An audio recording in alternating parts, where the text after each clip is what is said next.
Dieu nous a acceptés, a été ses enfants. Amen, amen. Dieu nous a sélectionnés pour participer à la fête éternelle. Amen, amen.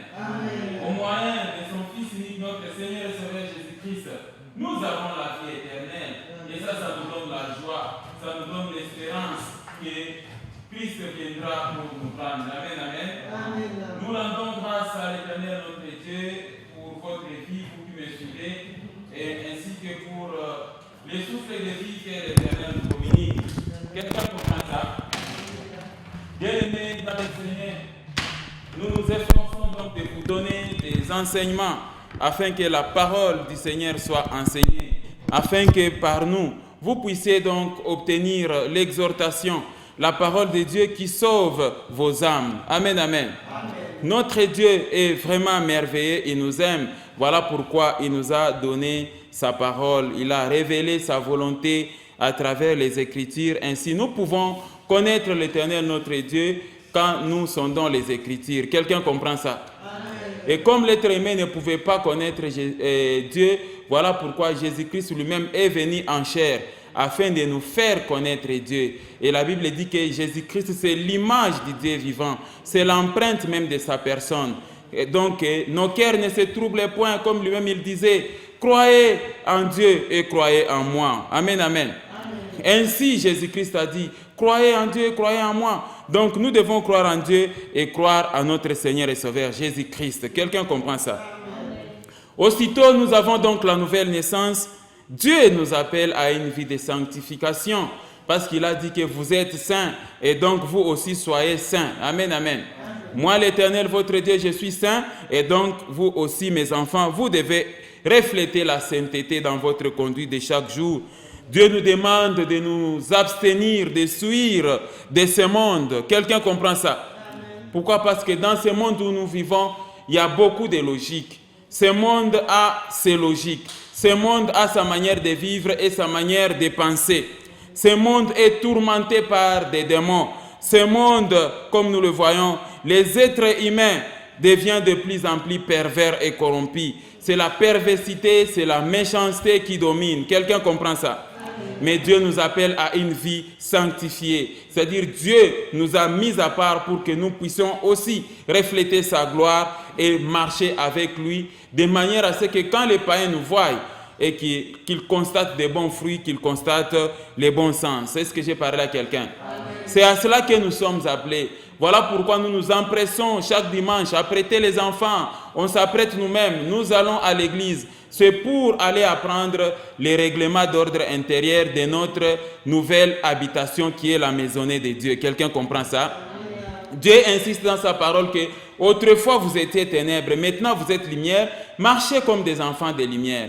Autrefois nous étions hors de la maison de Dieu et maintenant en Jésus-Christ nous sommes dans la maison de Dieu et dans la maison de Dieu il y a des règlements. Quelqu'un comprend ça? Il y a des lois donc qu'il faudrait respecter et ces lois Dieu a révélé ça dans sa parole. Quelqu'un comprend ça? Et tout en habitant dans la maison de l'Éternel, nous sommes en train de nous préparer donc à l'enlèvement et d'autant plus que nous voyons s'approcher le jour. C'est pourquoi Paul, quand il exhorte les Hébreux, il dit « N'abandonnez pas votre assemblée, mais exhortez-vous et d'autant plus que vous voyez s'approcher les jours. » Amen, amen. Christ nous a déjà montré comment il faut garder la foi et tout le monde se pose des questions. Si Jésus-Christ venait aujourd'hui, mon frère, ma sœur, te trouvera-t-il dans la foi? Amen, amen. La foi, il faut la garder, la foi, il faut la conserver dans la chaleur de la parole de Dieu et surtout ne pas se laisser contaminer par les mauvaises œuvres de ce monde. Amen, amen. Et la Bible d'ailleurs nous dit que dans les derniers jours, il y aura des temps difficiles. Parce que les hommes seront égoïstes, les hommes seront fanfarons, les hommes seront blasphémateurs, amis de l'argent, aimant les plaisirs plus que Dieu. Ils seront cruels, ils seront méchants, ils seront fanfarons. Est-ce que toi tu fais partie de ces hommes-là? Parce que le Seigneur dit aux chrétiens, éloigne-toi donc de ces hommes-là, éloigne-toi de ces mauvais comportements. Voilà pourquoi en s'éloignant du mauvais comportement, vous devenez un homme nouveau, vous marchez dans la nouveauté de vie et c'est ce que nous avons appelé le renouvellement de l'intelligence. Quelqu'un comprend ça? Lisons le livre des Romains chapitre 12, verset 2. Le renouvellement de l'intelligence, c'est cette nouvelle vie en Christ, là où les choses anciennes sont passées et voici toutes choses sont devenues nouvelles, là où vous rejetez les vieils hommes. Quelqu'un comprend ça? Romains chapitre 12, verset 2, la Bible dit ceci. Ne vous conformez pas au siècle présent, mais soyez transformés par le renouvellement de l'intelligence, afin que vous discerniez quelle est la volonté de Dieu, ce qui est bon, agréable et parfait. Amen, amen. Nous avons vu toutes ces choses là où Dieu nous dit, il ne faut pas vous comporter comme des païens dans ce monde. Vous êtes dans ce monde, mais vous n'êtes pas de ce monde. Les chrétiens qui ont cru au Seigneur Jésus-Christ font partie maintenant de la citoyenneté céleste. Et en tant que citoyen céleste, vous devez vous comporter selon les normes de Dieu. Amen, amen. Ne soyez pas influencés par les démons dans votre façon de vivre quotidiennement, mais nous gardons nos pensées positives dans les limites de Dieu et de sa parole. Quelqu'un comprend ça? Lorsque donc nous donnons notre vie au Seigneur Jésus-Christ, le Saint-Esprit, qui est la nature divine de Dieu, qui vient à nous pour faire maintenant une œuvre de restauration de la conduite. Quelqu'un comprend ça? Une œuvre de restauration donc de la mentalité, c'est-à-dire nous apprenons à ne plus nous comporter à la manière de ce monde, mais nous apprenons à nous comporter à la manière dont Dieu pense. Nous nous revêtons de la pensée du Christ et nous abandonnons les anciennes habitudes mauvaises. Quelqu'un comprend ça? C'est-à-dire nous apprenons à avoir les sentiments qui étaient en Jésus-Christ, les sentiments de porter de bons fruits vis-à-vis de nos prochains, vis-à-vis de l'environnement dans lequel nous vivons, et même dans notre maison, que nos proches sentent réellement que quelque chose a changé, parce que Christ est venu apporter un changement dans votre vie. Est-ce que j'ai parlé à quelqu'un? Autrefois, quand vous étiez sans esprit, vous étiez un homme animal. La Bible dit que l'homme animal ne comprend pas les choses de l'Esprit de Dieu. Vous étiez un homme naturel. Vous pouvez vous laisser conduire par n'importe quoi et vous trouvez ça normal. Ça, c'est le vieil homme. Mais quand vous naissez de nouveau de l'Esprit de Dieu, vous devenez maintenant un homme spirituel. Et en tant qu'un homme spirituel, vous vous efforcez maintenant à marcher selon les commandements de Dieu. Parce que vous portez la nature divine, de sorte que ce n'est plus vous qui vivez, mais c'est Jésus-Christ qui vit en vous. Quelqu'un comprend ça? Et là, vous devez laisser donc la volonté de Dieu conduire votre vie. C'est ça le renouvellement de l'intelligence, la série que nous sommes en train de poursuivre pour le moment. Mais aujourd'hui, j'ai choisi un thème donc pour vous, le renouvellement de l'intelligence, et nous allons voir les plus grands commandements de la loi divine. Amen, amen. Alors, comme je le disais dans l'introduction, puisque vous devenez enfant de Dieu, puisque vous avez la nouvelle naissance, vous avez cru au Seigneur Jésus-Christ, cela ne suffit pas. Amen, amen. Il faudrait maintenant que Jésus-Christ puisse vous éduquer. Il faudrait maintenant que vous puissiez connaître la volonté de Dieu pour votre vie. Il n'existe pas une maison sans règlement. Quelqu'un comprend ça? Quand vous inscrivez votre enfant à l'école, on va vous remettre le règlement d'ordre intérieur qui doit définir la manière dont votre enfant doit commencer à se conduire et à se comporter à l'école. C'est la même chose aussi avec Dieu.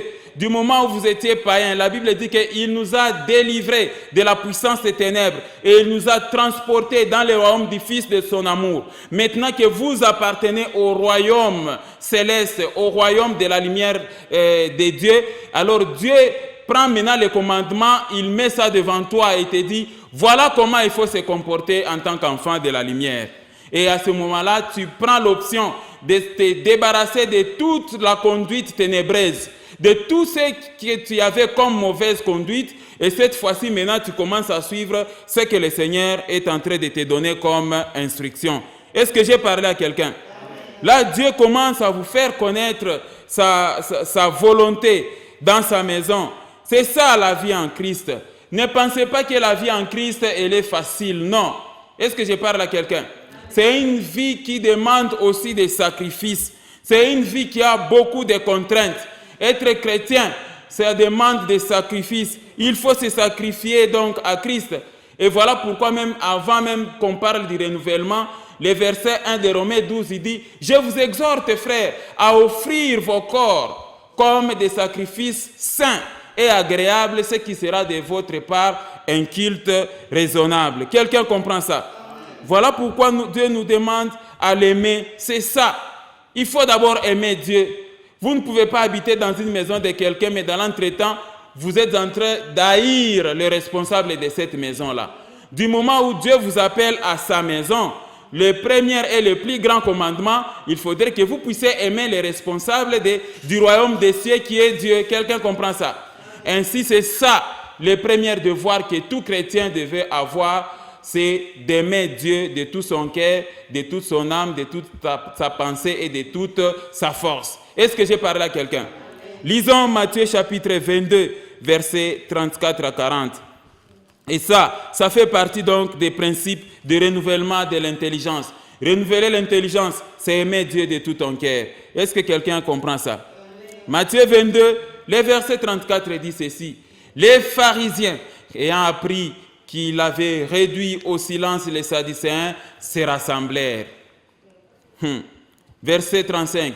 Et l'un d'eux, docteur de la loi, lui fit cette question pour l'éprouver. Verset 36. Regardez comment on pose la question au verset 36. Amen, amen. Maître, quel est le plus grand commandement de la loi? Et Jésus lui répondit, tu aimeras le Seigneur ton Dieu de tout ton cœur, de toute ton âme et de toute quoi? Ta pensée. Amen, amen. Verset 38. C'est le premier et le plus grand commandement. Regardez le verset 39. Et voici le second qui lui est semblable. Tu aimeras ton prochain comme toi-même. De ces deux commandements dépendent toute la loi et les prophètes. Amen, amen. Ça, c'est le résumé de toute la loi. C'est le résumé même de toute la loi mosaïque. C'est le résumé de toute la parole de Dieu. C'est le résumé même de tous les 10 commandements. Tu aimeras le Seigneur ton Dieu de tout ton cœur, de toute ton âme, de toute ta pensée et de toute ta force. Et tu aimeras aussi ton prochain comme toi-même. Amen. Parce que si tu aimes Dieu, tu ne peux pas draguer la femme d'autrui.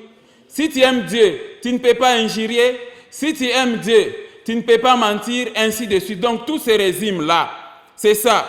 Mais nous devons comprendre le concept de ces versets. Que veut dire aimer Dieu de tout son cœur, aimer Dieu de toute son âme, aimer Dieu de toute sa pensée, aimer Dieu de toute sa force? Qu'est-ce que cela veut dire? Amen, amen. Nous devons comprendre donc ce commandement en tant que chrétiens. Ça, c'est le plus grand commandement donc de la loi divine. Naturellement, quand vous posez la question à quelqu'un, est-ce que vous aimez Dieu? Il ne peut que dire oui. Amen, amen. Tout le monde dit qu'il aime Dieu, mais comment aimer Dieu? Plusieurs personnes d'entre vous aiment Dieu tout simplement par la bouche. Plusieurs personnes aiment Dieu tout simplement par la simple confession. Voilà pourquoi à un certain moment, l'Éternel va dire au peuple d'Israël que ce peuple ici, il m'honore seulement des lèvres, mais son cœur est éloigné de moi. Amen, amen. L'amour pour Dieu consiste à garder ses commandements. Donc il n'est pas question d'aimer Dieu dans les apparences, mais c'est dans le plus profond de notre cœur. Est-ce que j'ai parlé à quelqu'un? Et même le verbe aimer, quand on parle d'aimer, aimer veut dire avoir un sentiment profond d'affection ou encore d'attachement à quelqu'un. Un sentiment profond de tendresse envers une personne. Trouver un plaisir. Amen, amen. Et même, est-ce que les couples mariés, vous les couples, est-ce que vous m'entendez là? Quand on te pose la question, est-ce que tu m'aimes chérie? Oui, je t'aime. Mais vous voyez ce que ça signifie? Est-ce que vous avez un attachement profond envers votre conjoint ou envers votre conjointe? C'est ça, ce que ça signifie aimer. Aimer, c'est la décision de se sacrifier pour quelqu'un. Aimer, ça veut dire un don de soi, c'est-à-dire donner sa vie pour quelqu'un. C'est ça aimer. Être prêt même à se sacrifier pour quelqu'un, c'est être un don de soi. C'est ça aimer. Alors quand Dieu vous dit que vous devez d'abord m'aimer moi, vous devez aimer l'Éternel. Quelqu'un comprend ça? C'est-à-dire vous devez avoir un sentiment d'affection envers celui qui vous a créé. Est-ce que j'ai parlé à quelqu'un? Lisons un peu le livre de Deutéronome, chapitre 30. Allons dans le livre de Deutéronome, chapitre 30. Nous lisons les versets 16 jusqu'à 20. C'est ça l'insistance de tous ces temps. Dieu insiste sur l'aimer. Vous ne pouvez pas être ces parents-là qui font tout pour ses enfants, mais les enfants, en retour, n'aiment pas leur papa, n'aiment pas leurs parents.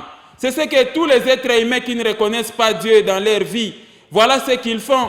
Vous habitez sous le soleil de l'Éternel. Vous mangez tout ce que Dieu a créé. Vous habitez dans des maisons que l'Éternel a créées. Vous roulez des véhicules que Dieu a créés. Mais au finish, vous avez de la haine envers la personne qui a créé, envers le Créateur. Est-ce que c'est normal ça?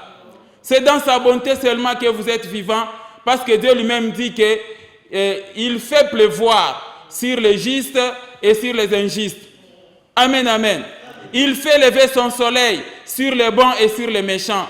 Alors pourquoi tout ça dans sa bonté? C'est pour que les méchants puissent abandonner son chemin de méchanceté et qu'ils reconnaissent l'Éternel, notre Dieu. Et il doit continuer à aimer Dieu. Amen, amen. C'est comme ici chez nous, par exemple, c'est la période des mangues. La manière dont vous vous acharnez pour manger les mangues, est-ce que vous reconnaissez le Créateur des mangues? Il y a quelqu'un au ciel qui a ordonné que non, voilà, c'est la saison des mangues, que les êtres humains mangent les mangues. Amen, amen. Comment vous pouvez manger des choses de quelqu'un d'autre sans pour autant reconnaître la personne là? Amen, amen. Donc, le haut niveau d'ingratitude, c'est la méchanceté, c'est l'incrédulité. Ne pas reconnaître Dieu dans votre vie et ne pas aimer celui qui vous a créé. C'est déjà le haut niveau degré d'ingratitude. Est-ce que j'ai parlé à quelqu'un? Nous devons reconnaître l'Éternel. Il dit, aime l'Éternel, reconnais-le dans toutes tes voies et il aplanira tes sentiers. Est-ce que j'ai parlé à quelqu'un? Voilà pourquoi dans cette vie nouvelle en Christ, dans le renouvellement de l'intelligence, vous devez marcher avec ces plus grands commandements de la loi. Tu aimeras le Seigneur ton Dieu. Je disais qu'on a eu en Deutéronome chapitre 30, nous lisons le verset 16. La Bible dit ceci au nom de Jésus. Car je t'ai prescrit aujourd'hui de faire quoi? D'aimer l'Éternel ton Dieu, de marcher dans ses voies et d'observer ses commandements, ses lois et ses ordonnances, afin que tu vives et que tu multiplies et que l'Éternel ton Dieu te bénisse dans les pays dont tu vas entrer en possession. Verset 17. Mais si ton cœur se détourne, si tu n'obéis point et si tu te laisses entraîner à te prosterner devant d'autres dieux et à les servir. Verset 18. Je vous déclare aujourd'hui que vous périrez et que vous ne prolongerez point vos jours dans le pays dont vous allez entrer en possession après avoir passé le Jourdain. J'en prends aujourd'hui à témoin contre vous les ciels et la terre. J'ai mis devant toi la vie et la mort, la bénédiction et la malédiction. Choisis la vie afin que tu vives, toi et ta postérité. Regardez le verset 20. Pour faire quoi? Pour aimer l'Éternel ton Dieu. Pour aimer l'Éternel ton Dieu, pour obéir à sa voix et pour t'attacher à lui. Car de cela dépendent ta vie et la prolongation de tes jours. Et c'est ainsi que tu pourras demeurer dans les pays que l'Éternel a juré de donner à tes pères Abraham, Isaac et Jacob. Est-ce que quelqu'un a lu ce passage? Donc c'est l'obéissance à la parole de Dieu, c'est l'obéissance au commandement de Dieu qui constitue même un tout. Nous devons tout faire, mes frères et sœurs, pour aimer Dieu en marchant dans ses voies, en marchant dans ses commandements. De nos jours, la plupart des chrétiens sont en train de chercher le bonheur, sont en train de rechercher les bénédictions. Mais vous savez qu'il n'y a que l'Éternel qui peut ordonner à des bénédictions de te suivre là où vous êtes. Est-ce que quelqu'un comprend ça? Mais comment trouver les bénédictions? Comment trouver le bonheur? Ce n'est pas dans les prières seulement. Est-ce que j'ai parlé à quelqu'un? Les églises, les ministères de combat, il faut dire ça aux chrétiens. C'est vrai, vous avez persévéré dans les prières, ce n'est pas mauvais. Mais mettez de l'emphase sur l'application des commandements. Aujourd'hui, les choses ne marchent pas parce que le chrétien prend les commandements, il met ça de côté et il commence à faire des prières intensives, des jeûnes et prières. Mais que dit la parole de Dieu? Si quelqu'un détourne son oreille pour ne pas écouter la loi, sa prière même c'est une abomination. Est-ce que j'ai parlé à quelqu'un? À quoi sert de faire des prières intensives, des prières de combat, mais vous prenez les commandements de Dieu, vous les mettez de côté? Là, ça n'ira pas avec Dieu. Est-ce que quelqu'un comprend ça? Mettez d'abord les commandements en première position. La Bible est très claire. Aimer l'Éternel de tout son cœur, c'est pratiquer les commandements. Ensuite, les prières intensives viennent en second lieu. Il ne faut pas mettre vos prières intensives en première position et dans l'entretemps, vous menez la vie des péchés. Quelqu'un comprend ça? Aimez Dieu d'abord. Commencez dans votre vie de chaque jour à pratiquer les commandements du Seigneur. Et ensuite, vous devez activer votre vie de prière. Faire des prières intensives, ce n'est pas mauvais. Mais à la prière intensive, il faut joindre aussi l'application des commandements du Seigneur. Amen, amen. Mais la plupart des chrétiens bafouent l'application des commandements. Vous mettez de côté les commandements du Seigneur et vous vous lancez dans des prières intensives. Ça, Dieu ne sera jamais content. Quelqu'un comprend ça? Amen, amen. Et conséquence, qu'est-ce qui va arriver? Puisque vous priez beaucoup, mais vous rejetez les commandements du Seigneur, conséquence dans nos églises, tout ce qui nous arrive, nous accusons seulement la sorcellerie et nous oublions les conséquences de nos propres péchés. N'est-ce pas, j'ai l'habitude de le dire que les conséquences de tes propres péchés sont plus graves que les effets de la sorcellerie. Amen, amen. Le salaire du péché, c'est quoi? C'est la mort. Voilà pourquoi dans le renouvellement de l'intelligence, mon frère, ma sœur, je t'exhorte aujourd'hui d'aimer l'Éternel ton Dieu, de garder ses commandements. Et Moïse a insisté sur ces choses. Voilà, il faut insister sur ces choses plutôt que de prophétiser. Amen, amen. Il faut insister sur l'application des commandements de Dieu plutôt que de pointer du doigt à tout moment la sorcellerie. Tout ce qui arrive dans nos vies, c'est la sorcellerie, c'est la sorcellerie, c'est la sorcellerie. Maintenant, conséquence, les chrétiens commencent à oublier sa mauvaise conduite aussi qui est à la base de certaines mauvaises choses qui arrivent dans sa vie. Amen, amen. Insistons sur l'application d'abord de la parole de Dieu. Dieu a besoin de voir ses enfants l'aimer. Et le plus grand commandement, c'est celui-là. Tu aimeras le Seigneur de tout ton cœur, tu aimeras l'Éternel de toute ton âme, de toute ta pensée, de toute ta force. Est-ce que j'ai parlé à quelqu'un? Alors j'aimerais que tu comprennes tous ces concepts. Qu'est-ce que signifie aimer Dieu de tout son cœur? Amen, amen. Aimer Dieu de tout son cœur, ça veut dire que Dieu doit faire l'objet de ton adoration tous les jours de ta vie. Amen. Hein? L'Éternel aime l'adoration. Quelqu'un comprend ça? L'Éternel aime le louer. L'Éternel aime l'honorer. C'est-à-dire, vous devez adorer Dieu. Quand vous vous réveillez le matin, vous regardez le ciel, vous dites, Seigneur, tu es vraiment merveilleux. C'est toi le Saint des Saints. Dieu a besoin que vous puissiez le mettre en première position. Aimer Dieu de tout son cœur, ça veut dire mettre Dieu en première position. Jésus-Christ dit, cherchez premièrement le royaume et la justice de Dieu, et toutes ces choses vous seront données par-dessus. Qu'est-ce que tu mets au-dessus de Dieu? Amen, amen. Dans la hiérarchie de tes priorités, Dieu doit être la priorité des priorités.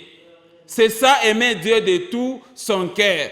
C'est-à-dire l'adorer en esprit et en vérité. Est-ce que quelqu'un comprend ça? Seul Dieu est digne d'être adoré. Seul Dieu est digne d'être élevé au-dessus de toutes choses. Quelqu'un comprend ça? Amen, amen. C'est adorer, aimer Dieu de tout son cœur, ça veut dire respecter Dieu au plus haut point.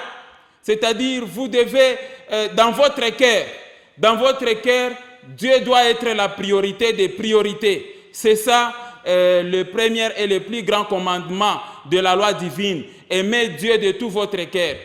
La nature elle-même ne vous enseigne-t-elle pas, mon frère, ma sœur? Posez la question aux parents. Ils vous diront que quand vous voyez un enfant à l'âge de 2 ans, 3 ans, il aime son papa plus que toute autre chose. Et quand son papa veut quitter, aller au travail, l'enfant pleure parce que l'enfant veut être avec son papa à tout moment. Amen, amen.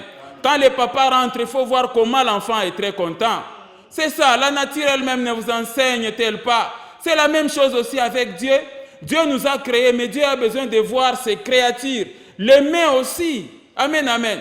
C'est une relation réciproque. Car Dieu a tant aimé le monde, Dieu vous a aimé. En retour, vous aussi, vous devez aimer Dieu de tout votre cœur et l'adorer.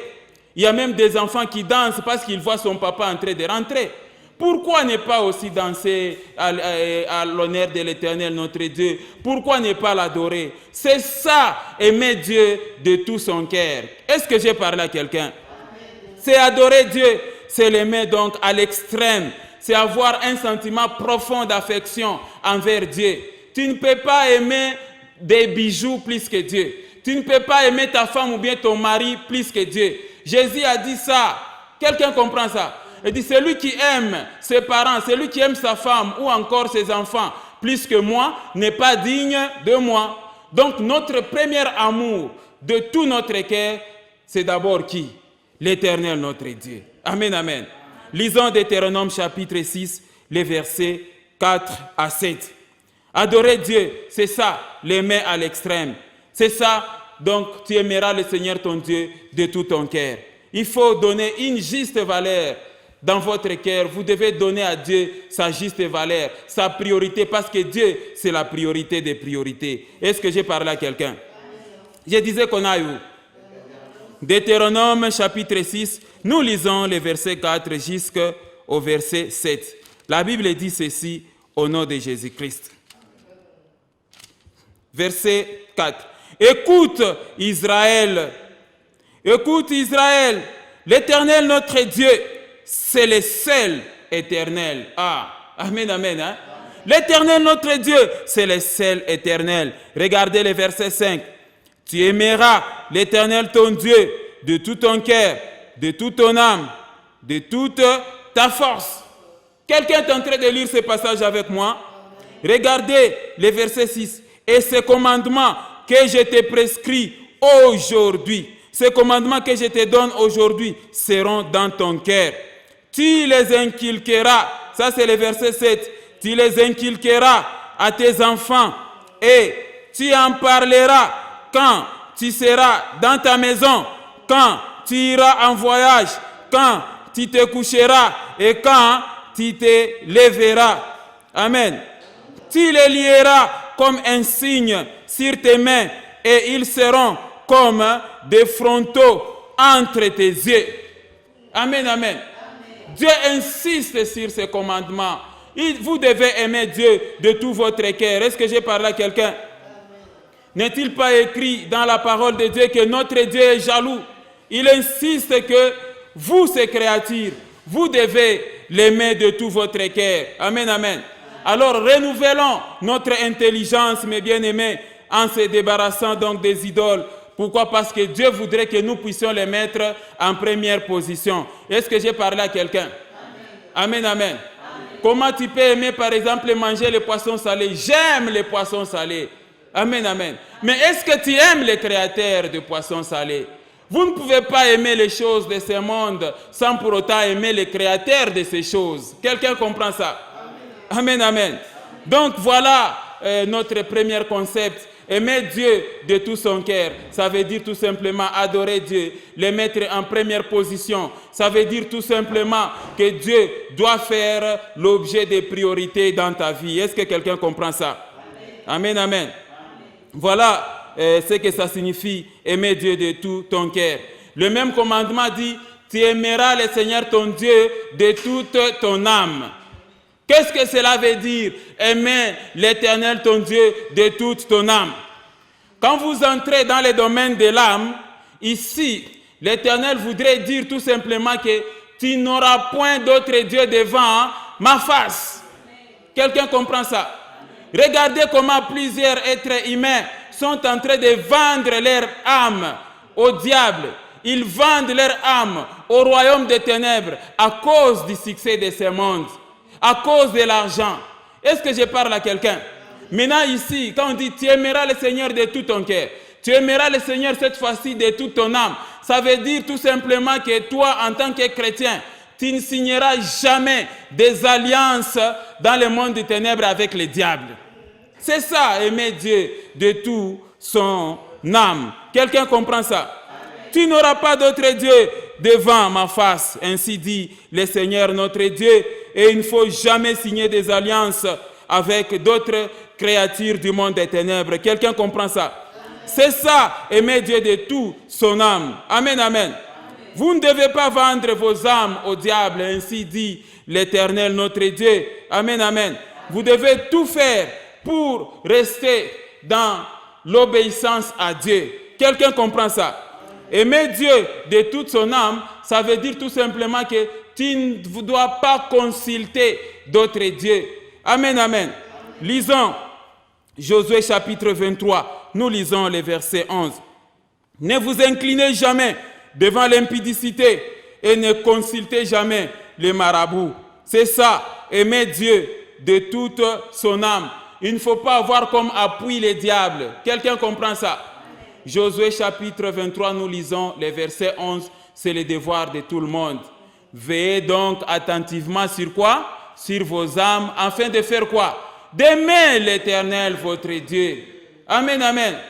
Vous, les êtres humains qui me suivez à cet instant, ainsi dit l'Éternel, veillez attentivement sur vos âmes et que vous devez aimer l'Éternel, votre Dieu, nuit et jour. Est-ce que j'ai parlé à quelqu'un? Aimer Dieu de toute son âme, ça veut dire rester attaché au Créateur et il ne faut jamais vous incliner devant les féticheurs. Il ne faut jamais vous incliner devant l'occultisme. Il ne faut jamais vous incliner devant n'importe quoi que ce soit qui soit contraire à la volonté de Dieu. Est-ce que j'ai parlé à quelqu'un? Aujourd'hui, les êtres humains cherchent toujours les appuis dans le monde des ténèbres. Tu veux être, par exemple, un meilleur chauffeur, il faut toucher aux fétiches. Tu veux, je ne sais pas moi, être un meilleur médecin, un meilleur avocat, un meilleur enseignant à l'université, un meilleur pilote, un meilleur commerçant, tout ça. Est-ce qu'il faut seulement toucher aux fétiches? Est-ce qu'il faut s'attacher à un démon? C'est ça. Si vous vous attachez au démon parce que vous voulez vous professionnaliser dans ce que vous faites, à ce moment-là, vous n'êtes pas en train d'aimer Dieu de toute votre âme. Quand l'Éternel dit « Aimez-moi de toute votre âme », c'est-à-dire vous devez vous débarrasser de tout ce qui appartient au monde des ténèbres. Est-ce que j'ai parlé à quelqu'un? Amen, amen. Voilà pourquoi il y a des fois des adhésions dans la sorcellerie, là où on vous exige peut-être, par exemple, pour être engagé dans telle entreprise, il faut que vous puissiez adhérer, je ne sais pas moi, à l'occultisme. Et si toi, les chrétiens, tu signes ça, c'est que tu n'aimes pas l'Éternel de toute ton âme. Amen, amen. Ne signez jamais des alliances avec le monde des ténèbres. Et si vous comportez de la sorte, amen, amen, le Seigneur va vous rejeter si vous signez donc des contrats avec le monde des ténèbres. Donc aimer Dieu de toute son âme, ça veut dire tout simplement, il ne faut pas avoir des relations avec le monde des ténèbres. Il ne faut pas vous attacher avec les démons. Il ne faut pas compter sur les démons pour que vous puissiez être meilleur dans ce monde. Est-ce que quelqu'un comprend ça? Amen, amen. Amen. Je sais que la ville ou partout là où vous habitez, c'est plein de calicots, des offres et des services du monde des ténèbres. Vous devez vous abstenir. Est-ce que quelqu'un comprend ça? Il y a beaucoup de calicots, des marabouts et des féticheurs. Les calicots sont partout. Là où on affiche les services, par exemple, amour, folie, portefeuille magique, punition, voix d'autorité, chance plus, domination de ton mari, domination au travail. Amen, amen. Amen. Tout ça, on vous appelle pour y aller. Mais celui qui aime l'Éternel de toute son âme ne peut pas aller consulter ces gens-là. Amen, amen. Vous devez consulter l'Éternel. C'est pourquoi David va dire, pour moi, je regarderai vers l'Éternel et c'est à lui que j'exposerai mon problème. Amen, amen. Celui qui aime l'Éternel de toute son âme ne s'hasarde pas d'adhérer dans les occultismes, dans la sorcellerie, et il ne touche même pas aux fétiches. Celui qui aime l'Éternel de toute son âme. Amen, amen. Il existe aussi une sorcellerie des pasteurs. Amen, amen. Oui. Il existe aussi une sorcellerie des serviteurs de Dieu. Ils se trompent dans leur raisonnement. Ils pensent que pour que son ministère ou bien son église s'agrandisse vite, il doit toucher aux fétiches. Il faut impressionner les gens par des prophéties et par des miracles mensongers. Quelqu'un comprend ça? Et donc cet enseignement ne concerne pas seulement les disciples, mais il concerne aussi les faux serviteurs de Dieu qui ont des parfums et des bagues pour faire tomber les gens, où on les a tatoués, je ne sais pas moi, dans la bouche, de manière à commencer à prophétiser et qui a impressionné les gens pour dire non, voilà, c'est vraiment, il m'a raconté tout ce qui se passe dans ma vie. Ça peut être par la magie. Est-ce que j'ai parlé à quelqu'un? Ce qui est important, c'est d'abord l'application des commandements de Dieu. L'Église de Dieu est de nos jours infiltrée par des faux serviteurs de Dieu qui viennent au nom de Jésus, mais dans l'entretemps, ils ont touché aux fétiches pour commencer à faire des miracles. Voilà pourquoi nous demandons aux chrétiens que ce n'est pas les miracles qui approuvent un serviteur de Dieu, mais c'est plutôt la conduite, l'application des commandements. Ce n'est pas parce qu'on t'a prophétisé avec justesse les choses, ce n'est pas parce qu'on t'a imposé les mains et puis tu es tombé. Non, non, non, non, non. En tout cas, l'onction était au rendez-vous. Non, même les démons aussi font des miracles. Est-ce que j'ai parlé à quelqu'un? Dans la Bible, il y avait un certain Simon le magicien qui avait épaté toute la population à Philippe, et toute la population du petit au plus grand disait, celui-ci est la puissance de Dieu, celle qu'on appelle la grande, mais alors que ce n'était que de la magie. Amen, amen. Nous vous exhortons, chers serviteurs de Dieu, de ne pas se laisser entraîner dans les fétiches. Est-ce que j'ai parlé à quelqu'un? Je connais un pasteur qui m'a dit que ses collègues pasteurs l'ont suivi pour dire que non, il faut que tu avances vite avec ton œuvre, sinon tu vas rester seulement dans les hangars. Et pour avancer vite, il faut faire des voyages, je ne sais pas moi dans quel pays, pour aller se renforcer avec des fétiches. Ou encore il faut toucher aux histoires, commencer à faire tomber les gens. Ha! Il existe aussi la sorcellerie des pasteurs. C'est pourquoi vous les chrétiens, vous devez faire aussi très attention. Est-ce que j'ai parlé à quelqu'un? Voilà donc ce que ça signifie. Aimer Dieu de toute son âme.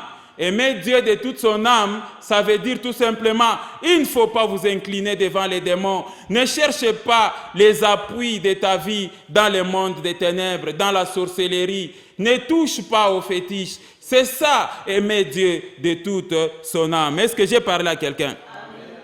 Alors, que veut dire aimer Dieu de toute ta pensée? Amen, amen. Tu aimeras le Seigneur de tout ton cœur, c'est-à-dire tu adoreras le Seigneur ton Dieu et tu le mettras en première position. Il sera la priorité. Tu aimeras le Seigneur ton Dieu de toute ton âme, c'est-à-dire tu ne signeras pas les alliances avec les démons et avec le monde des ténèbres. Maintenant là, nous prenons le troisième point. Tu aimeras le Seigneur ton Dieu de toute ta pensée. Amen, amen. Aimer Dieu de toute ta pensée, ça veut dire méditer la parole de Dieu jour et nuit, c'est-à-dire nourrir votre intelligence des commandements du Seigneur, et qu'à chaque tentation qui arrivera devant vous, vous serez à mesure de dire, il est écrit. Amen, amen.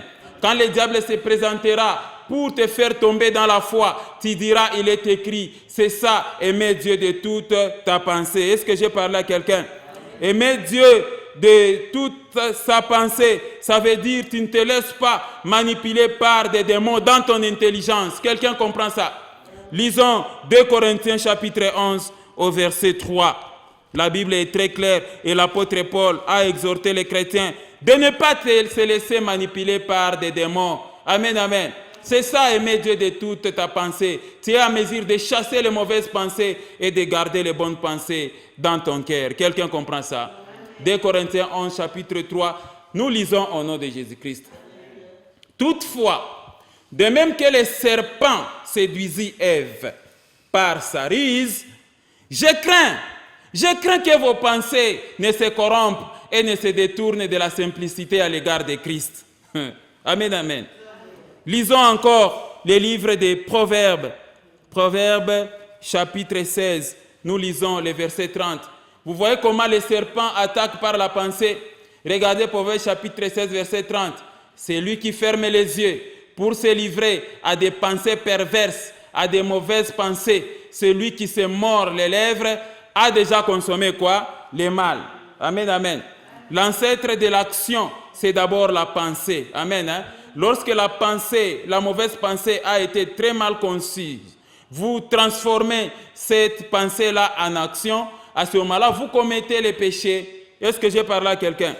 Donc, aimer Dieu de toute ta pensée, c'est de ne pas permettre au serpent de commencer à manipuler tes pensées par ses ruses. Quelqu'un comprend ça? C'est-à-dire, nous cherchons à avoir la pensée de Christ.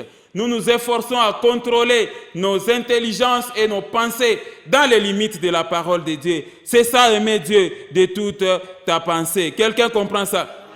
La Bible dit dans le livre de Jacques que celui qui aura plongé les regards dans la loi parfaite, amen, amen, qui aura persévéré et n'étant pas un auditeur oublié, mais se mettant à l'œuvre, c'est celui-là qui sera heureux dans son activité. Donc si tu veux être heureux dans tes activités, tout ce que Dieu te demande, c'est de plonger tes regards dans la loi parfaite. N'est-il pas encore écrit que si nous tournons nos regards vers lui, nous sommes rayonnants de joie et nos visages ne se couvrent pas de honte? Est-ce que j'ai parlé à quelqu'un? Donc il faudrait que la parole de Christ habite en vous abondamment. C'est ça, aimer Dieu de toute sa pensée. Lisons Colossiens chapitre 3. Allons dans le livre de Colossiens chapitre 3. Nous lisons les versets 16. Que la parole de Christ, vous voyez cette écriture-là, que la parole de Christ habite parmi vous comment? Abondamment. Instruisez-vous, exhortez-vous les uns les autres en toute sagesse par des psaumes, par des hymnes, par des cantiques spirituels, chantant à Dieu dans vos cœurs, sous l'inspiration de la grâce. C'est ça, aimer Dieu avec ton intelligence, avec toutes tes pensées. Quand une mauvaise pensée vient dans ton cœur, tu as la capacité de chasser la mauvaise pensée en question. Comme je l'avais enseigné la fois passée, tu ne transformes pas la mauvaise pensée en acte. Est-ce que j'ai parlé à quelqu'un? C'est ça, aimer Dieu de toute sa pensée. Quelqu'un comprend ça? Alors, que veut dire aimer Dieu de toute sa force? Parce que le commandement dit, tu aimeras le Seigneur ton Dieu de tout ton cœur, de toute ton âme, de toute ta pensée et enfin de toute ta force. Ça veut dire aimer Dieu de toute ta force, mettre toutes vos énergies physiques à l'application des commandements de Dieu et à l'accomplissement de sa volonté. Est-ce que j'ai parlé à quelqu'un? Ça veut dire avoir la capacité physique de commander votre corps physique. Amen, amen. Ce corps ici ne doit pas vous imposer un mode de vie. C'est ça, aimer Dieu de toute sa force. Vous devez soumettre votre corps à la volonté de qui? De l'Éternel, notre Dieu. Est-ce que j'ai parlé à quelqu'un? La Bible dit que être chrétien, c'est se sacrifier, c'est-à-dire c'est s'imposer toute espèce d'abstinence. Amen, amen.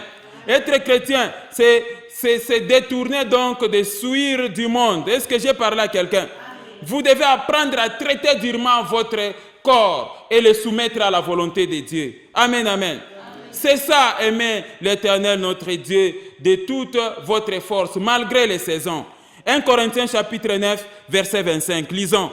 Voilà le modèle d'aimer Dieu de toute votre force. Regardez, tous ceux qui combattent s'imposent toute espèce de quoi? D'abstinence. Et ils le font pour obtenir une couronne corruptible. Mais nous, faisons-le pour une couronne qui est comment? Incorruptible. Regardez le verset 26. Verset 26 de 1 Corinthiens. Amen, amen. L'abstinence est exigée dans la vie chrétienne. Est-ce que j'ai parlé à quelqu'un? Regardez le verset 26. Moi donc, je cours non pas à l'aventure, je frappe non pas comme battant l'air. Regardez le verset 27. Le verset 27 dit ceci. Mais je traite durement mon corps. Est-ce que les chrétiens voient ça? Dieu te demande de traiter durement son corps. Je traite durement mon corps et je le tiens assujetti. Je tiens mon corps soumis à la volonté de Dieu, mais je traite durement mon corps et je le tiens assujetti, de peur d'être moi-même rejeté après avoir prêché aux autres. Amen, amen. Regardez le verset suivant. Regardez le verset 27. Moi, je traite durement mon corps et je le tiens assujetti, de peur d'être rejeté moi-même après avoir prêché aux autres. C'est ça. Vous devez apprendre à traiter durement votre corps, c'est-à-dire soumettre votre corps à la volonté de qui? De l'Éternel, notre Dieu. Regardez par exemple ce que Paul est en train de dire aux Colossiens. Malgré le froid, on se réveille pour aller à la prière matinale. Amen, amen. Ici, aimer Dieu de toute sa force, c'est aimer avec persévérance. Amen, amen. Vous aimez Dieu sans relâche. Vous vous sacrifiez dans le service de Dieu, malgré la pluie, malgré la faim, malgré la nudité, malgré le manque d'habits, malgré le manque de transport, tu te décides d'aller à pied. Tu ne vas pas manquer d'aller à l'église que non, voilà, j'ai manqué l'argent de transport. Non. Amen, amen. C'est ça, être chrétien, c'est traiter durement son corps. Regardez par exemple ce que Paul dit en Colossiens. Colossiens chapitre 1, nous lisons les versets 24. La Bible dit ceci. Je me réjouis maintenant dans mes souffrances pour vous, et ce qui manque aux souffrances de Christ, je l'achève à ma chair pour son corps qui est l'Église. Ah, quelle persévérance! Amen, amen. C'est ça la persévérance dans la foi. Regardez par exemple 2 Timothée. Je vais vous faire lire rapidement pour dire que les chrétiens doivent se discipliner, doivent discipliner son corps à la volonté de Dieu. C'est ça, aimer Dieu de toute sa force. Regarde comment Paul dit à Timothée, souffre avec moi comme un bon soldat de qui? De Jésus-Christ. Amen, amen. Regardez le verset 4. Il n'est pas des soldats qui s'embarrassent des affaires de la vie s'il veut plaire à celui qui l'a enrôlé. Regardez le verset 5. Et l'athlète n'est pas couronné s'il n'a combattu suivant les règles, n'est-ce pas? Je serai couronné et tu seras couronné, mais il faut discipliner son corps. Regardez le verset 6. Il faut que les laboureurs travaillent avant de recueillir quoi? Le fruit. C'est l'endurance physique. Amen, amen. Vous devez transformer la faiblesse de votre chair en force. Quelqu'un comprend ça? Aimer Dieu de toute sa force, c'est avoir la capacité de fuir l'impudicité, de résister aux tentations avec la dernière énergie physique. 1 Corinthiens chapitre 10, verset 13, nous allons très très rapidement. Amen, amen. Est-ce que j'ai parlé à quelqu'un? Aucune tentation ne vous est survenue qui n'ait été humaine. Et Dieu qui est fidèle ne permettra pas que vous soyez tentés au-delà de vos forces. Mais avec la tentation, il préparera aussi le moyen d'en sortir afin que vous puissiez comment? La supporter. Amen, amen.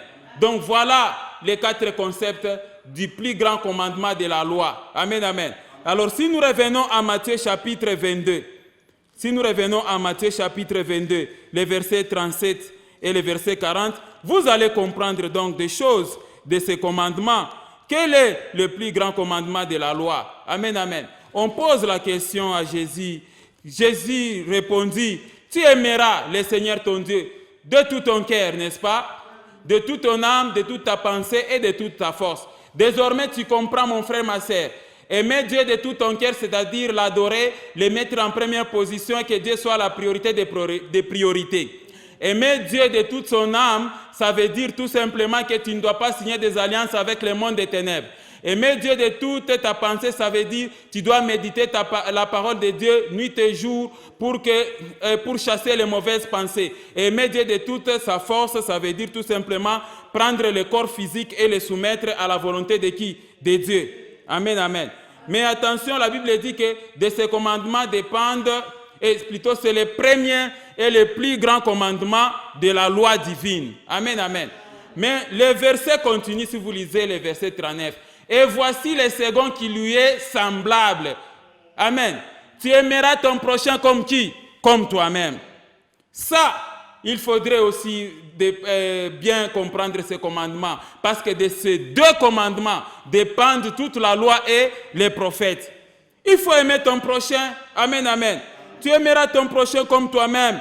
Le prochain, c'est ton semblable. Amen, amen. Et j'ai toujours dit que dans la vie conjugale, votre première semblable, c'est qui? Ta femme. Amen, amen. Votre première semblable, c'est ton mari. C'est ça votre premier prochain. Maintenant, pose-toi la question, est-ce que tu l'aimes? Amen. La hiérarchie de l'Éternel est très claire. Lisons Éphésiens chapitre 5, verset 28. Vous les maris qui faisaient n'importe quoi dans les foyers, vous les maris qui faisaient n'importe quoi dans les foyers, vous devez comprendre ces choses. Regardez Éphésiens 28, verset 29. C'est ainsi que les maris doivent aimer leurs femmes comme leur propre corps. Celui qui aime sa femme s'aime lui-même. Regardez le verset 29. Car jamais personne n'a haï sa propre chair, mais il la nourrit et en prend soin, comme Christ le fait pour l'Église. Mais toi, les maris qui bagarrent là, c'est comme ça que tu peux nourrir ta femme en lui donnant des coups tous les jours? Amen, amen. En l'injuriant tous les jours? Non. Il ne faudrait pas qu'il en soit ainsi. Et toi aussi la femme, c'est un devoir réciproque. Tu ne dois pas être cette femme-là qui n'aime pas son mari. Est-ce que j'ai parlé à quelqu'un? La hiérarchie de l'Éternel est très claire. C'est-à-dire, Dieu en première position, ensuite vient le conjoint ou la conjointe, Et en troisième position, vous avez les enfants. Et enfin, vous devez aimer les autres, c'est-à-dire parents, et je ne sais pas moi, cousins, cousines, amis et connaissances. Est-ce que j'ai parlé à quelqu'un? Regardez 1 Timothée chapitre 5, verset 8. Je suis en train d'atterrir, mon frère, ma sœur. La Bible dit ceci en 1 Timothée chapitre 5, nous lisons le verset 8. Si quelqu'un n'a pas soin des siens, et principalement de ceux de sa famille, il a régné la foi et il est pire qu'un infidèle. Amen. Tant que tu négliges à prendre soin des gens de ta maison, tant que tu négliges de prendre soin de ta femme et de ton mari, sache que tu ne seras pas digne de l'Éternel, notre Dieu. Quelqu'un comprend ça? Alors, quelles sont les recommandations du Seigneur à ce sujet? Est-ce que je parle à quelqu'un? 1 Jean chapitre 5, verset 3. Terminons rapidement avec les recommandations du Seigneur. Tout ce que Dieu te demande, c'est de pratiquer les commandements. Car l'amour de Dieu, c'est-à-dire l'amour pour Dieu, agapao, l'amour pour Dieu, dans l'intelligence renouvelée en manifestation, consiste à garder ses commandements. Et ces commandements ne sont pas pénibles. Quelqu'un comprend ça? Vous devez aimer votre Dieu et ensuite vous devez aimer votre prochain. Est-ce que j'ai parlé à quelqu'un? Regardez 1 Jean chapitre 4, versets 20 à 21. Si quelqu'un dit « j'aime Dieu » et qu'il haïsse son frère, c'est un menteur. Les deux commandements ici sont étroitement liés, car celui qui n'aime pas son frère qu'il voit, comment peut-il aimer Dieu qu'il ne voit pas? N'est-ce pas, c'est clair? Amen, amen. Et regardez les versets 21. Et nous avons de lui ces commandements, que celui qui aime Dieu aime aussi qui? Son frère. Couple, vous voyez pourquoi les bénédictions n'entrent pas dans votre maison? Parce que vous ne vous aimez pas, malgré vous porter les alliances. Amen, amen. Il est grand temps de changer les attitudes de vos cœurs. Parce que tu ne peux pas te dire que tu aimes Dieu, mais tu es en train d'haïr ton prochain. Amen, amen. Comment quelqu'un peut-il dire qu'il aime Dieu et en même temps il est en train d'haïr son prochain? Est-ce que j'ai parlé à quelqu'un? Amen, amen. Ça, ce sont les grandes recommandations du Seigneur dans le renouvellement de l'intelligence. Aimer Dieu de tout son cœur. Lisons Deutéronome chapitre 10, verset 12. Deutéronome chapitre 10, nous lisons le verset 12. Maintenant Israël, là tu peux même changer par ton nom. Même ton prénom tu peux le mettre là. Maintenant Israël, que demande de toi l'Éternel ton Dieu? Si ce n'est que tu craignes l'Éternel ton Dieu, afin de marcher dans toutes ses voies, d'aimer et de servir l'Éternel ton Dieu de tout ton cœur, de toute ton âme. Amen. Hein? Lisons aussi Josué, chapitre 22, verset 5.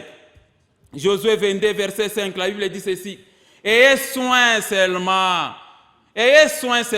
d'observer et de mettre en pratique les ordonnances et les lois que vous a prescrites Moïse, serviteur de l'Éternel. Aimez l'Éternel votre Dieu, marchez dans toutes ses voies, gardez ses commandements, attachez-vous à lui et servez-le de tout votre cœur et de toute votre âme. Amen, amen. Voilà l'enseignement d'aujourd'hui. Donc, en résumé, mon frère, ma sœur, aimez l'Éternel de tout ton cœur, c'est-à-dire vous l'adorez. Aimez l'Éternel de toute ton âme, c'est-à-dire ne signez pas des alliances avec le monde des ténèbres. Aimez l'Éternel de toute ta pensée, c'est-à-dire vous devez mettre la parole de Dieu dans votre intelligence. Aimez Dieu de toute ta force, c'est-à-dire ce corps physique doit se soumettre à la volonté de Dieu. Et ensuite, aimer ton prochain comme toi-même. Est-ce que j'ai parlé à quelqu'un? Que Dieu vous bénisse au nom de notre Seigneur et Sauveur Jésus-Christ.